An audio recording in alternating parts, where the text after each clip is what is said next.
McGraw, good morning. I'm at Borough Market now, and the street in front of me is closed off. A long line of tape. A number of officers in their fluorescent yellow jackets are standing guard. There's a pile of flowers next to a stanchion in the middle of the street.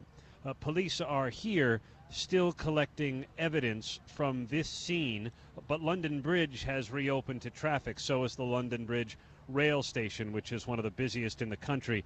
But the sense of the attack, I think, is still, as you'd imagine, quite fresh, as eyewitnesses who were there recall 8 minutes of horror as the van was striking pedestrians. The attackers got out and randomly started stabbing and slashing people with knives in the bars and pubs that were so crowded on a Saturday night. Once police shot those attackers dead, they were able to identify them. They've not released those identities publicly.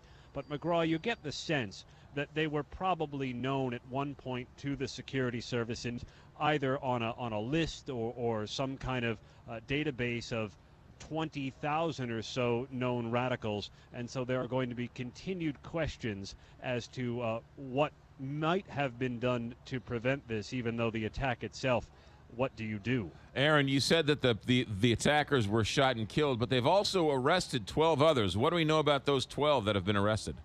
Nothing other than there's 7 women and 5 men, and we've seen this periodically here and elsewhere. The British security services are allowed to detain people for a period of time without charge on suspicion as they try to figure out a little bit more about these attackers. It's not clear whether any of the people arrested had something to do with the attack, but police are undoubtedly running down family members and known associates, trying to figure out whether these people were working with anybody, what might have motivated this.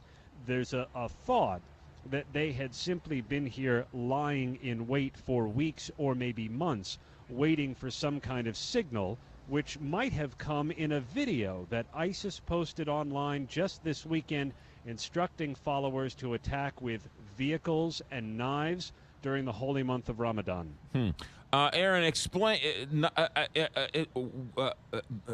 It's bizarre to sort of get into your head a picture of these men getting out of the vans with knives and going after large crowds. You would think the large crowds would be able to fight back.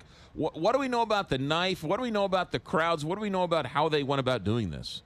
Well, McGraw, it was entirely random and fast. And think about, you're in a pub or a restaurant on a Saturday night. You don't expect anything.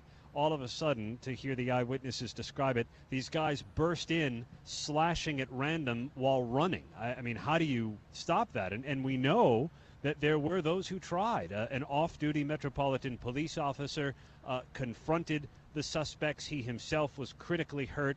Other bystanders tried to run at them or tackle them. There was an off-duty transit officer who had only his baton that tried to confront these attackers, but ultimately they were shot dead, and the whole episode lasted just 8 minutes. So it didn't go on very long. From the time the first pedestrians were struck on the bridge to the time that they were shot dead, only 8 minutes.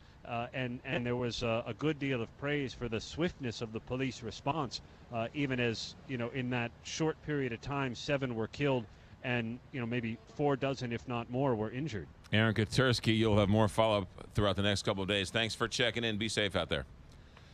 Thank you, McGraw. Aaron Katersky live in London over the talking about the attack that happened Saturday night. I was reading one account where a man left the bar, went after the attackers, tried to get the attackers. After the event was over with, he went back to the bar,